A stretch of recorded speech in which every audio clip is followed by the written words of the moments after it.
Capage TV. Capage TV. Souhaité à Kanda. Tant on découvre ça l'émission moi revanche, autant à combo ya moto. Personnalité mon boy yeba ne ça va parler rebelle au roi boubou ilonde. Boute ma ah, non journaliste. Non journaliste. C'est simple. Pourquoi bien Martin de Martin alinga naïbi très bien. Ah bluna linga rapo abimiso. Mon frère était moté wana ndeko. Où ça nous peut appeler l'émission mon peut à se ressaisir à sengata à tiki. Mettons boza go tikaye sous le temps en a passé. Qui est là. Si on t'invite pas quelque part, ne pars pas. Pour la respect, pour la considération. Si réellement il fallait éviter qu'il était à Kana, peut-être dans le gaz à la maltraité pour monter. Peut-être qu'il était à Kana qui n'est pas pour le cas, à mon peut-être des bonnes il faut la commander pour nous un concert à Fanny. Tout le monde est pessi, oyo, et pessi qui ont humiliation. C'est humiliation. Pas qu'il n'y a pas de batouquet. On va qu'il n'y a pas de batouquet. Il y avait ta frappe à ça, c'était un bête à mon aboul qui va tout le monde mawa. Oh mon ça me mawa. Mais moi je vous confirme, tant opération de ça, n'a pas comédie wana au balingana, te wana ba comprendre que ba nous armes toi kufa. Pour nous on a passé des moments, des fois bola libre. 6 fois, un mois la soit mutu na sebo, a tombola te pendant 2 heures de temps. Non, c'était maso ba na régie ba balancer les biso image wana scanner au radio la kisaga ici quand ça c'est comme kota awa, et comme ce awa. Ba image ba mona ona. Donc nzamba tellement bien, non les gars tout dévoiler vraiment. La monie pas à Konda. Ouais, parce que tu es uniquement pour l'intervention. Donc, il faut passer à l'opération. Donc, ce qui est mobile ici, bon, remarquez, on est absent. Ces derniers temps, on a les réseaux sociaux. Donc, ça, on a les excellents. Pour passer à l'opération, on a les sassi. Et là, nous avons bien. Il faut tout dévoiler dans ces secret. Nous avons bien pourquoi. Je pense que Kapachi, nous connaissons nous comme fort. Ça, on a succès, mais ça n'en a pas si. Bande msu babela rapidement d'amitié pega bazor le kaba occasion tout le monde a rappelé écoutez na maman boy na mutu boy mais chez lui ils a qui le contraire tout le cas ba démarche au singla la sala et ça là qui a peut-être impossible n'a pas on a du coup bon jouer si comme donc ce sont des gens qui ne sont pas vrais ba tout le monde ba vrai le robot ba peut-être ba bazaté ba tellement ba il faut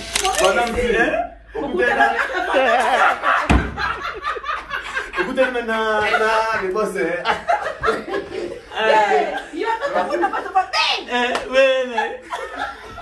Les vont trahir.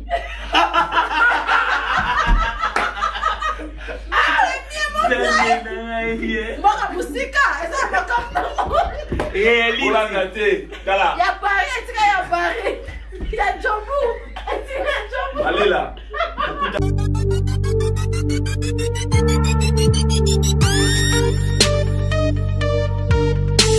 Ça, bana RDC, le lot de copier sa date officielle. Il y a début à développer. Vous voyez très bien, Bissot Toza, agence et les salles. Cyber Café Autopé Saka, l'information après. Donc, le lot de copier sa date officielle. Il y a développé. Il y a développé au Banda le 6 octobre et aussi là le 9 novembre. Contrairement à tout le monde, la télévision, qui n'importe quoi, il y a Banda les 2, les 1er, les 3 octobre. C'est faux et archi faux. Vous comprenez que la seule personne qui a mieux placé à couper cette information, qui a mieux placé à couper ça, c'est M. Eric que je suis. Et puis, Jean Eric Travena, c'est bien café Eric. Et on le tout petit date officielle, Oyo, Fongoli, Masolo, il y a développé. Donc, développé au Banda le 6 octobre et ici là, le 9 novembre. Surtout bateau bassin nos passeport tout le qui déjà toujours continuer à faire sa passeport. Oui, que vous savez passeport pas na biso jusque là non besoin passeport na binoté. Na loba qui a très bien beaucoup les kakobeta développer. Oui, quand na $5 tu reçois passeport notre bêté lui développer. Les temps aussi ça rappose au passeport. Et puis mouton on sait le passeport donc c'est possible il y a quand manque ko ça la passeport. Bien que to kati passeport ya nyongo momentanément to continuer en on a sima ya développer mais tout ça va passeport en urgence. Bengi binonio so boya mbangu. Bato peut déjà poser un passeport, boya déjà pour s'enregistrer, boya déjà pour mettre à développer. Et ça l'unique chance où yo américain va payer ça pour ba s'immigrer. Alors, to ba ki biso to bet ça va développer na $5 muta ko sa binoté. To za kana $10 ti banda to bet ça na $5. La prise en charge ya ngonde eza créativité to sala ti le continent. Ka gagner za na possibilité te to ko sunga yo. To za la famille aux la célibataire toujours ça la prise en charge on a tout bien bino et ça possible même à ta papa aux un passeport pour vivre au bête en famille et puis ça possible aussi sur maman pose quand on a passeport pour vivre au bête à yumo déclarer famille donc ça possible dans la question va te poser bicho pour plus de détails au côté nani on a bicho au commun bicho autopé ça yo ba détails wana donc date officielle il y a développé et ça les premiers T ça les DT les 3T mais ça le 6 octobre et aussi le 9 novembre. Nil par ailleurs, bon on a cyber sous-souté et ça kaka juste na l'agence Eric Travel pour année où tu connais ka batu abetaka développer territoire ba voisin batu bazwati mais biso ba preuve yango na mingi ba preuve lo ba donc beni bino soko lingi yope lobby ozwa visa lokwa bandeko oyo yope lobby o bénéficier na prise en charge lokwa bandeko oyo ba bénéficier yaka mbango pesa biso confiance.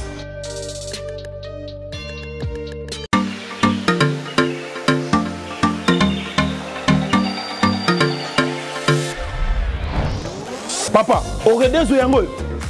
Est-ce que biloko yango c'est yaki? Koko teleza wat. Mbote na biso? Mbote. Mama kapash. Yo posa. Ah na redezo. Na conteneur. Na conteneur bakaro ya chantier. Ba yebisinga sérieux za makasi hein. Eza pe na agence ya mbongo. Soko tindeli mutu mbongo pona kozwa yango eza facile. Kobosa na te au redezo eza pe na flat hotel. Bino batu bovanda kalibana mboka polala na ba condition kitoko. Notre restaurant vous propose une exquise cuisine qui fait le bonheur de gourmands. C'est aussi une boutique de vêtements sur mesure au prix du prêt-à-porter. Livraison à domicile. Nandaku na yo. Na petit colis. Baye kotike la yo. Presse ezali. Bino moko boyoki. Soki omonike na famille bozala kana bata mabe biloko bunga pamba pamba. Hein? Awa livraison à domicile ezali. Bakozwa bake kotike la yo tina porte ndaku. Oredezo soki oyaka te kongwe ngake kufa. Nous disposons également d'un service de sécurité pour toutes vos manifestations et un service de location de véhicules. Ozana poto pona kotinda biloko tela ba adresse yango wana na ba numéro de téléphone contactez Oredezo okozwa biloko na yo nengo tindi. Retrouvez-nous à Kinshasa au numéro A8 de l'avenue d'Ibaya, quartier Matongé dans la commune de Kalamou, derrière la maison de la Bible, et au numéro 44 de l'avenue Baoumbu dans la commune de Matete. En Angola, martyr de Kifwangondo vers l'aéroport international de l'Angola. En France, 47 chemin de Petite Fontaine, 91 180 Brittany sur Orge. Maman Kapache, Oredezo, frappe na le, frappe na retour.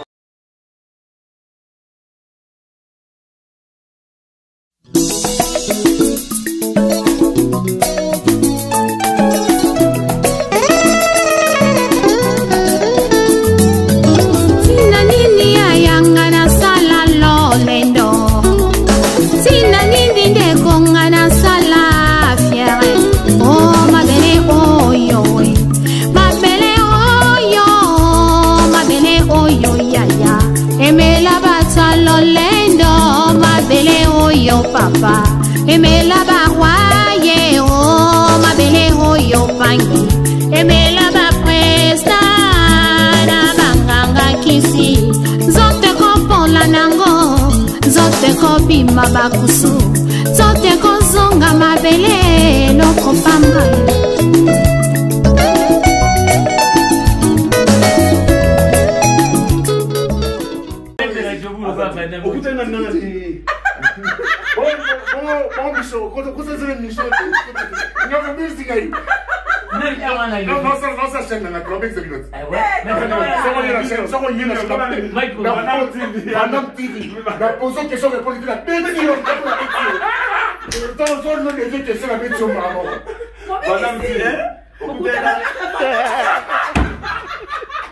Écoutez maintenant, les boss.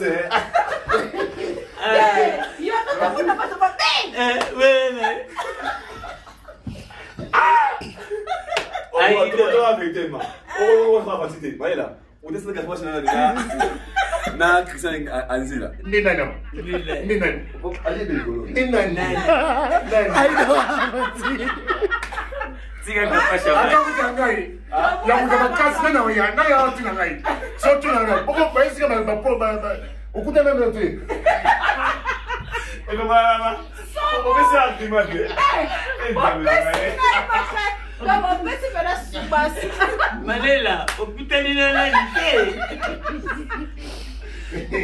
Oyeka. Oh le jeu. Ah, on a bien été. Mais cher. Ton bouquet. Elle dit rien. nasepe komona yo natepe namonaki yo namonaki ominyaka mpe natepe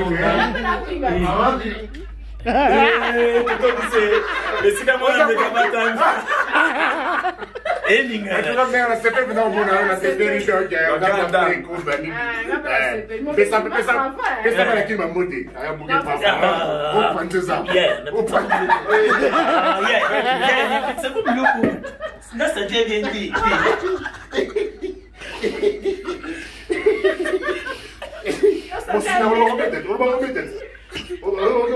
bête sur la district. Combat karaté. Le 9 au maintenant combat. Ouais, mon big ça a parlé. Naza un millionnaire de la bino, millionnaire, de beaucoup qui m'a bamou. I don't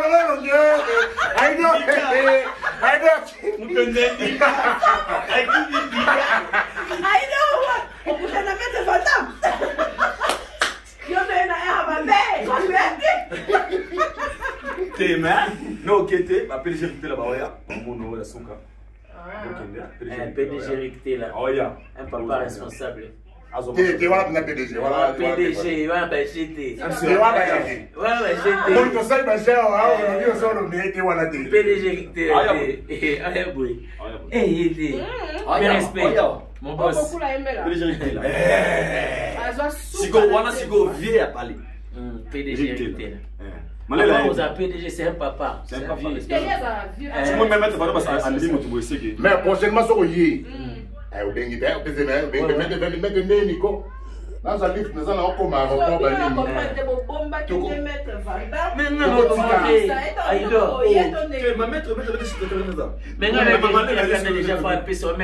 Malela. Il faut mon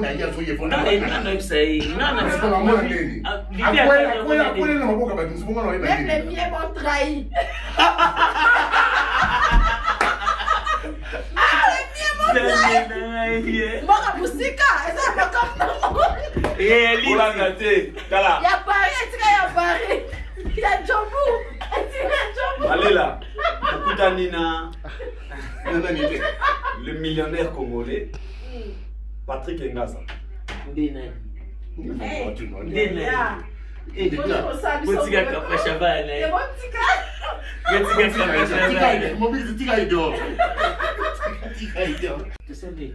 Voilà. La famille.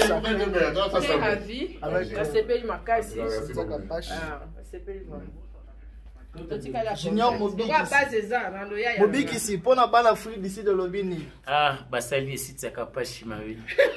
Monter mes oki. Mingi baloko ti ma papa. Bana free ici. Ba tente bazami, ba tente. Beaucoup de na ngakutana na bandanga, ngakutana bandanga. Akutana na foto na kutana kai. Aïda beaucoup là, ça avec maître Vandam voilà.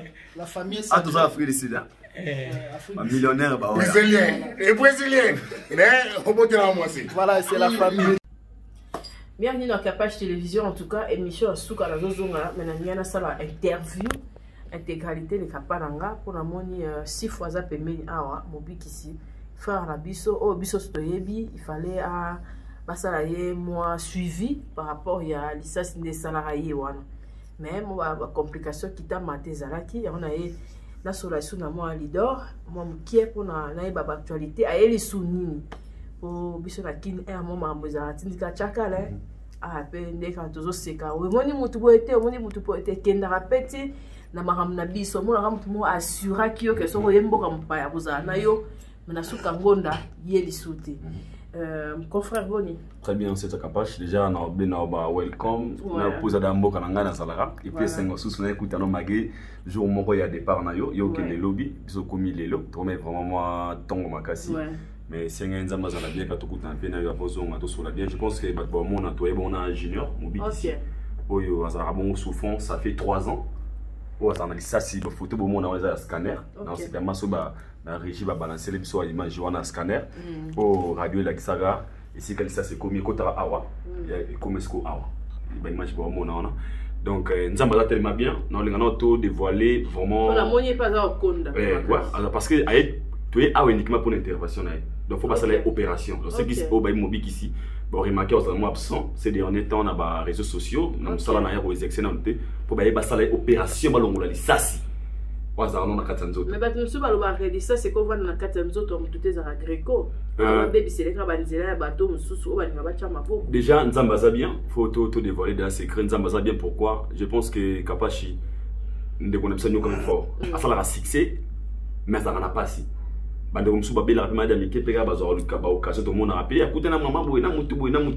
chez lui, il a dit le contraire. Tout le cas, des marches, il y a ça. Et ça, peut-être impossible à part. Mais dit bon. Il y a des gens qui ont gardé nous. Il y a comme celle qui est en Afrique du Sud. Je me remise en dans la coulisse. Donc, l'opération. Tous ont appelé la télé. Voyage uniquement pour nous. Normalement, je ne vais pas venir. À ce moment, il y a famille. Vraiment, il y a Afrique du Sud. Il y a Afrique du Sud. Mais vu qu'il y a beaucoup déjà, moi, et pour des photos qui ont facilité. Et c'est que toi, il y a une opération. On les licencie. Donc, on va être mobile ici. Azan de Afrique, si les gens ont vu que déjà comme vous dérangez, pas comme vous salez ma passe. Même sur la Bandi, au monde, Moutou Penza, Kingo Penza, Emo, Oliaboé, et dérangé. Il y a un moment où il y a Afrique du Sud à Johannesburg, déjà à l'hôpital, tout déjà, déjà, donc, autre ça, ils ont déjà bien planifié. Et des docteurs ont suivi, ou déjà congolais, les sud-africains, ou déjà à partir à lobby mardi et par le vendredi, avec des check-up. Ok, check-up le samedi, ok, des check-up lundi à côté scanner. Scanner, mardi, mercredi. Donc, déjà semaine prochaine, tu as une image. Tout les Allemands, ils ont affirmé. Filmé, pardon. Si vous avez je pense que les médias vont être là. Ok. Toi, tu vas jouer directement sur le numéro interview. Mais il y a par rapport à la presse, il y a beaucoup de bon, on va comme on trouve. Les journalistes, vous avez une unité, pour découvrir le mot à Ezana, moi, Tindika Chaka. Na moni ba confirme va monter on azalai kanga moko siko na constater que le mot za boma na ba prêtre teye mutu ndira za na ye est-ce que côté opesa on rande mona Kinshasa déjà on dirait intégration à bino bozala déjà ma sœur je vous dirais je pense que oza bien za moye na mboka oyo tant to ba peut-être mi komisa na le ba moment fois nous avons chance na mboka oyo il y a son azana bien habillé parce que peut-être boy benga na musika vie le travail au na osala déjà ba ya mbele na sala na mboka ba sala musalo poani baza nga bengo matolo ya niveau ya ndenge mo donc aussi mara micro jour prêter mo bima kasi ka liembongo mona ko biso pour jouer cette série wana oh kini ya liembongo jouer cette série wana so ba jara bato wana ba koma ni mikala ba mikala ba mamikala pona ba mama tu vois na la félicite na mana ba séjour na awa bazama mikala je parle de exception za raté mais bande ko ba sala ba bilo ba sala té tu verras une personne au sala émission sur événement mo ezali capable so capable chayer au moins ba caméra bini ba journaliste OK était akanda ko ba so était akanda ki capable chasili atane ce micro azo ni ko moi sala ya rosenga senga au moins que dès que capable chayer asembi micro so de capable chayer a communiquer siko baza siko des fois na bazali ba pe ba jalo pour nous passer ngaza na mboka na crainte za mutu mote pour ne bazana mutu mote o rolexa nga idor ba ma considérer bango tout à l'exception de mututé peut-être malila pour malila déjà na communauté internationale pour malila tarazana kapashi donc ça dans kapashi pour exemple ya kana bastar c'est que malila déjà na droit bango te pour y déjà bien à la formation mais internationale tu verras qu'une personne a comme jalouse est kapashi pour aller pour jomo pour yase nga balar après ça il va 100 francs so joan l'aurait dit capacité ma valeur à kapashi au monde à poisson casserait kaibi valeur ya Kapashi et tant au monde à Kapashi à considérer Kapashi d'abord étant qu'une chronique étant qu'une star étant qu'une chroniqueuse au monde à valeur aux en so il y a le roi a bien à 5 années poisson casserait le roi est poisson pour la poisson bien au gars tout le monde les gars na ville wana bien sûr tu vas te considérer mais à mon abinoté na ba actualité il vous voit seulement quand staraillé quand il venait tailler il venait mes alliés comme ça les années il y a un monde à côté ce qu'on va elle vraiment goye wana osala elo côté mais aucun lo kando ni vous a problème na mais so mon ngote na bato ko so ba ila ko mona bango bongo c'est son leur vie et leur nga pesa bango conseil na ba après de aussi nous ba chance c'est tia to comme na Congo le po considérant ngo yamba na plateau na yo lolo na ko fi lo bida yamba chez jiba yamba chez ba des fois ba yamba au pot ba des fois na kina pesa intégralité parce qu'il y a qui na fonctionne na sala ma effort yo pesa ma kombo na ngata nki idor na la posa kasenga kabela ngate C'est pour ça que des choses à sali beaucoup et ça là qui casse ga benga na pète na bité na uzamuta liboso na mba na bité so na mba kasereka na mba des choses na mba boss hérité là na mba tous les prêtres Riboa Manitou bango tout ils m'ont appelé pour un travail nanga mais tu verras maintenant pour les autres ça bongoté alors ce que wana so moni Manitou côté alani Manitou logo là mutu nyonso asenga mantolo tu vois peu ya moni bo remarquer presse en Afrique du Sud na critiquer en moté ma besoin c'est sur biso tout la effort yo pesa ngo kilo wana donc mon Afrique ici aidor azali le tout m'appelle le malela comme Ezra malela en Afrique ici tu vois un peu donc à part wana bande musu bazo fonctionner na bango menga na baké na otikin sont la bango zo yate et bande wa ici ba raté de preuve s'il existait na mona bango na pas ça pas concert na pas confrère na personne avec toi on voit seulement avec malela so tunier problème na kuta na kisi c'était azana ba argument babina minene eh bango ne bango elo ba ça na yote.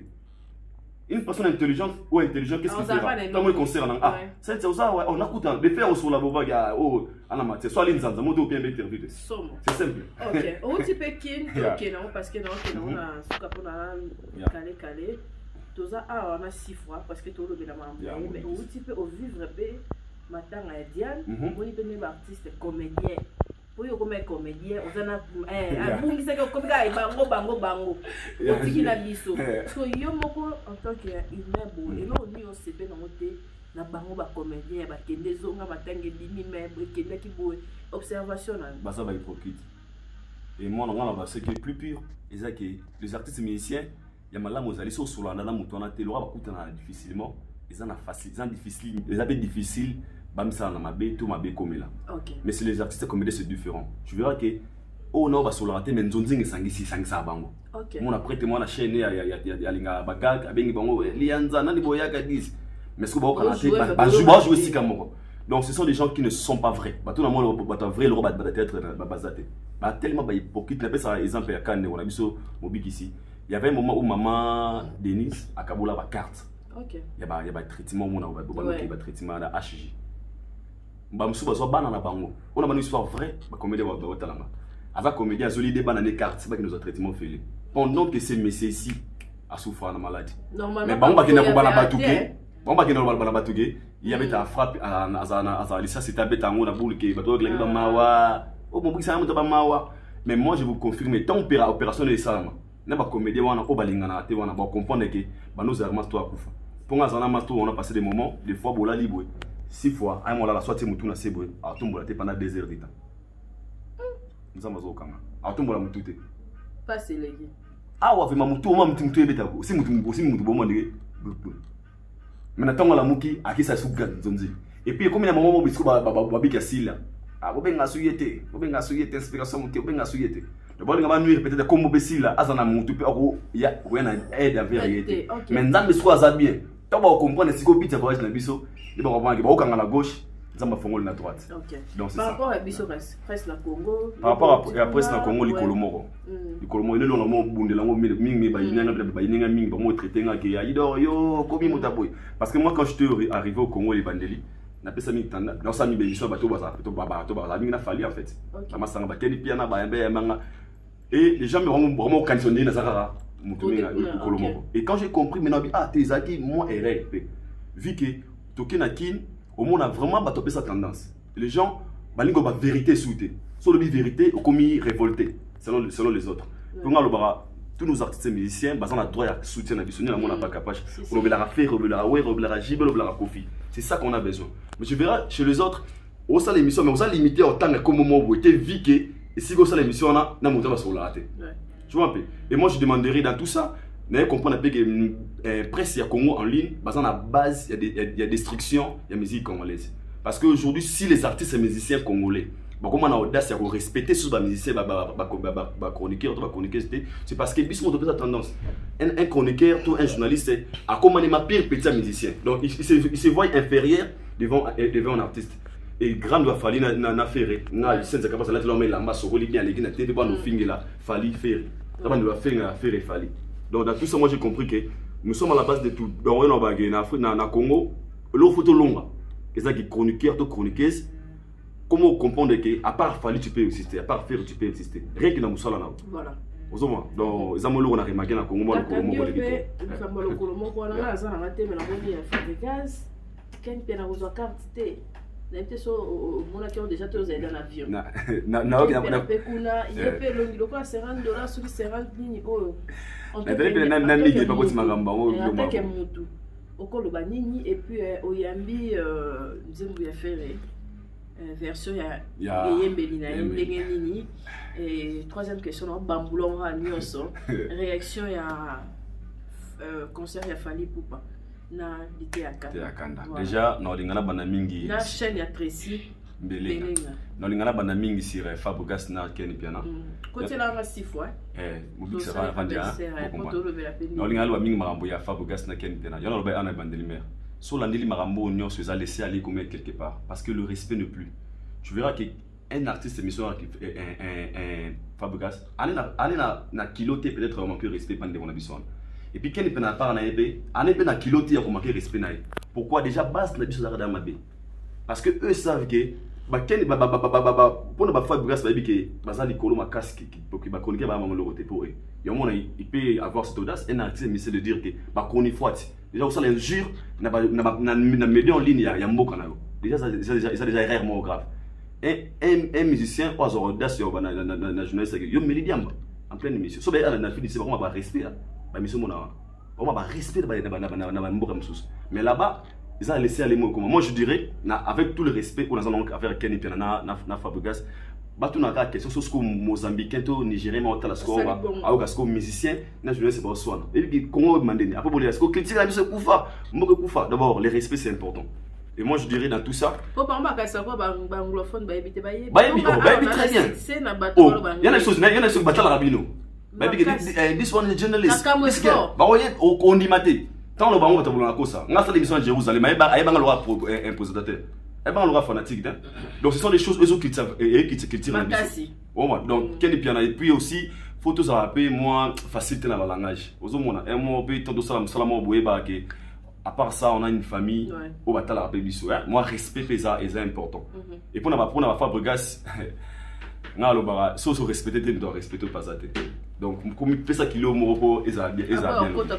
et so pareil c'est ça chimena pour un concert ya Fally Ipupa déjà premièrement na condamné artiwana na sécurité au moni mère attends Michael Jackson azana courtoisie moi exprime ya bien en sorte Afrique du Sud au monde na sur beaucoup ça remarquer le mot au une grande star ba et que on entend ba bolandi ma moi bureau de mes take picture et ça non fin du monde était parce que le théâtre c'est un artiste on a des volets première volet on connaît le théâtre parce qu'un artiste doit se respecter fallait y a un musicien à plus que yo peut gâter parce que vos artistes ils ont quoi moi oh yo côté facilité fallait côté péter ils ont comment balingara le théâtre quand on fallait ba zapper donc c'est qu'il faut comprendre la valeur si on t'évite pas quelque part ne pars pas pour la respect pour la considération si réellement fallait éviter le théâtre quand peut-être dans la maltraité bon monter peut-être le théâtre quand na bulka ke amuna peut-être pour na il faut la komara pour na zo makambo na concert à Fally tout le monde epesi oyo epesa ki wana humiliation eza humiliation il y a mon nom base mais la base humiliation parce qu'aujourd'hui ko fête la yango we rachibe peut-être que misema restaurant na bula benzo peut-être na concert mortali oh Fally oh da linzanza donc au perd de crédibilité mo pour na sentiment ba mon africain ça ne peut être rien changer sur na carrière pour peut-être dans chaque club na concert na donc c'est qu'il y a pas complexe infériorité mais pour na bureau en sécurité tout ça peine moi esprit ya bon moto c'est un artiste d'abord ata ça comédien ata bon na bon ba battement d'abord c'est un artiste le faire aux autres idée au matin na produit mona et ça n'est bien l'on to bozuka bo simbi bo boté wana so bo que a presté até mon frère on a programme d'éthique on de on a bizarre merde. La personne que tu humilies aujourd'hui, tu penses qu'il sera demain ce qu'on était à Kanawana, à ça ce qu'on référencement au même Congo et Sikamoro. Après on diront quoi? Nous dirons quoi? Donc moi dans ce cas je condamne des parties, na condamné Yemoro Mutu, à me payer sa valeur et puis na condamné vraiment na énergie sous que mettre voilà. Vraiment bazar méchant envers eux. One site non qu'est-ce que par rapport à l'émission à Salaki. Na site wana ya on le retour ba pour ça ba view to exposer ma vie à bateau to comme sa vie à bateau plus pur n'a pas sentiment pour ça là pas être comme Tracy Mbelenga c'est un frère que j'aime beaucoup salutations à toi au moins le mususu na c'est à quand bateau capage quand on matanga penali bosso TV na no beta lo musu bandika mais heureusement ça peut dans au gérer aidor ça beauté c'est grand handicap tant aucun na tableau il y a montage yo mo maki loko o mutu a lobby parce que mingi ba mona on fait maintenant des volons peut-être non ba émission au Kofi et fait rigoler les canaux de nanga charisme konzi ces émissions peut-être où elongo la faire 80% ba fanatique parce que alobara ça l'émission mon rage ya kanda et ceux qui ba balinga peut-être ba balinga ba émission na te so balinga mais pour ba view batika ngo mais elongola mutu elongola faire rigoler ba crédibilité de l'émission en première soin soit été à kanda tant on découvre ça la émission mo ya revanche autant à combo ya mutu personnalité mo bo ayeba ne ça ba valeur rebelle roi bubu yonde botema non journaliste non journaliste c'est simple pour que Martin de Martin alinga naebi très bien abluna linga rapo abimiso mon frère était moté wana ndiko osa mutu pe appelle émission mutu pe a se ressaisir a sengata a tiki maintenant boza go tikaye sur le temps ça n'a pas si qui là quand moi ça n'a pas si wana kama moi kono ba sera moi 2 mois 3 au moins on a ba logo au moins pe un bureau a fallu à nani ba ekota le kambo bon tika na kawana ti balinga subir. Ok, sans pour autant savoir que à ce moment sous pression peut-être il y a moins choc à ça qui n'a moi donc moi je dirais bande auto sauve en rappel tout mi battre là et c'est la vraie et puis pour na dire ma fait rigolo là on a sous ça c'est une très belle chanson ouais nga mama fika na lubango vraiment énergie moi sous kaming ba konda na pika nga mais nga lubango ça nzembo nga c'est plein personnellement clip très bien mais on a remarqué moi pareil que ça moi Mickey mais par rapport à la couleur déjà il y a album Oezoya et promettre déjà maintenant CP là banzembo roya na sima ezala kitoko makasike mais sinon pour la clip assurer plus pour la chanson pour la appeler ça sous 600% na rosa na 90%. OK. Il y a 5-10. Yeah. Omoni Didier Chombote la mboko kapasi okweli na mabuha mabe. Akambo ko za makambo mais pour na mboka oyo Didier Chombote ma petit Jésus. Via benga yo. Wana peso na le moment bossa caméra. Didier Chombote ma petit Jésus. Ouais. A benga yo Western Union. Wanga na le bon bossa caméra. So ça comité Martinez sa émission. Omoni on va dire que Maître Vanda beaucoup d'années. Ah bon bientôt ma bé. Maître Vanda bazana. Tanda mo bakombo. PDG Ricté là, ça bateau en Afrique ici on a mona makala, on sait pas on a poison casque serika. OK. Il peut non c'est là comme on est Chris Ramskins pour les 9 au massimo nan de so beta à miel de son. OK. Dans un concert ça produit par King Chris. Ba paralingo ma boza déjà boza vol lobby. Ba comme à dimanche donc bois bienvenue le 9 on a produit parce que King Chris a mandé comme mérité ba soutien na biso bateau tout pas dans ton respect. Aïdor beaucoup là ça déjà. On a ça pendant 3 semaines. OK. Na romo linga kini trop pour ibiga moi privé ça. Na linga kini to na za pendant 3 semaines après intervention ya ndeko na opération na ye. Tozonga na manzela ya biga to ça moi mo biga tant on ba sali moi repos pour na kini. C'est la vidéo, Ngo ah ça c'est qui t'a beaucoup va te binga za passe. Vous voyez donc on a besoin za na vraiment donc na yema pour accompagner moi na yema équipe na na ba matos tanga tuloa malela zapper donc sans stress.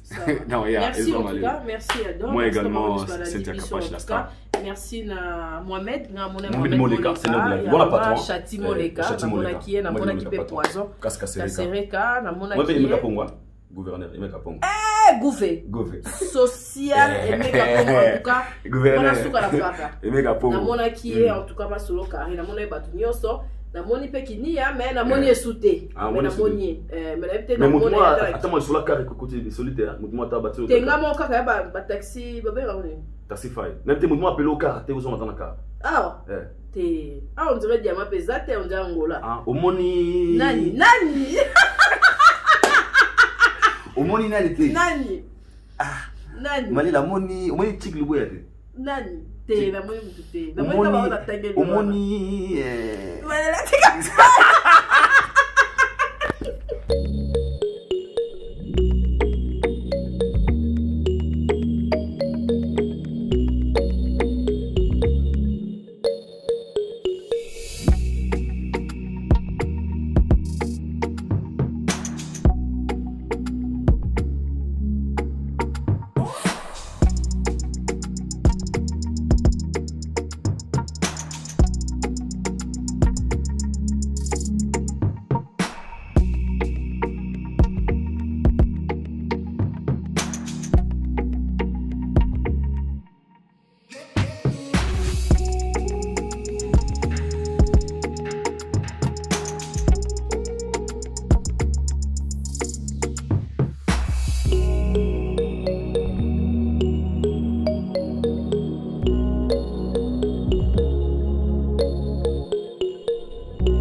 Avez-vous besoin d'une entreprise générale du bâtiment pour vos projets de construction ou de rénovation? L'entreprise Luku Beni Daniel Service Construite SARL du jeune entrepreneur Daniel Chidibi est là pour répondre convenablement à toutes vos attentes. Elle est spécialisée dans la construction des maisons individuelles, des bâtiments collectifs, industriels et publics. Luku Beni Daniel Service Construite SARL, c'est aussi plusieurs autres services, notamment l'étude et la réalisation des projets de construction, la maçonnerie, le bétonnage, la finition, le plafonnage, le carrelage, la charpente métallique et en bois, l'aménagement de l'intérieur et de l'extérieur, la décoration intérieure, la vente et achat des terrains, appartements et matériel de construction. Luku Beni Daniel Service Construite SARL met également à votre disposition un service de formation en DAO, dessin assisté par ordinateur et autres.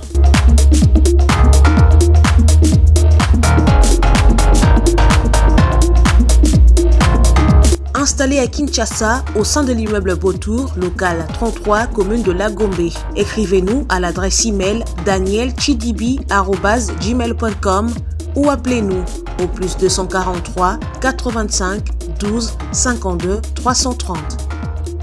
Luku Beni Daniel Service Construite SARL, une nouvelle génération des professionnels du bâtiment à votre écoute. Eloko nyonso esalema na liloba bambisi na mai banyama pe na zamba kasi pona moto yaya na ngai osalaki réunion na molimo mosantu na Yesu masi ibangala talo boke na ngai na elilingi na yo otibo nzambe kati na ngai otindi ngai na konza na se na moye yango nalobi osala nyonso mpo na ngai Yesu motema na ngai afandisama na kimia eloko moko te ekolekela bomoi na ngai etanke naza na se na mokili oyo Yesu. Barrivage lié.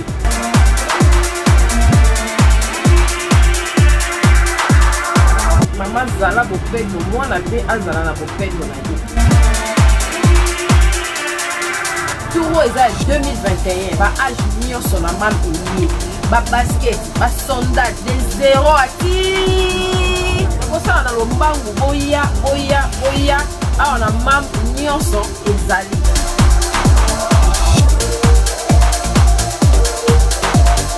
Maman bomisa bana po ya ngonde bokasi ya baparents. Chez MAM, pour une tenue tendance de saison qui donnera le temps à votre habillement, vous cherchez des costumes, chemises, pantalons, chaussures, des baskets, robes, sacs et autres accessoires de qualité, pas cher pour toute la famille. Découvrez notre collection.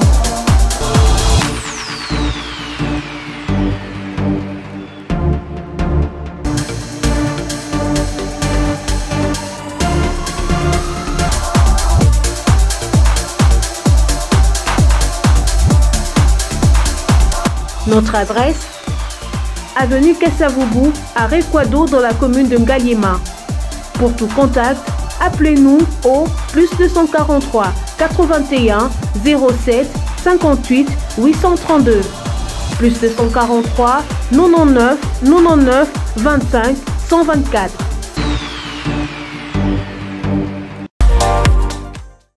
Capage TV. Capage TV.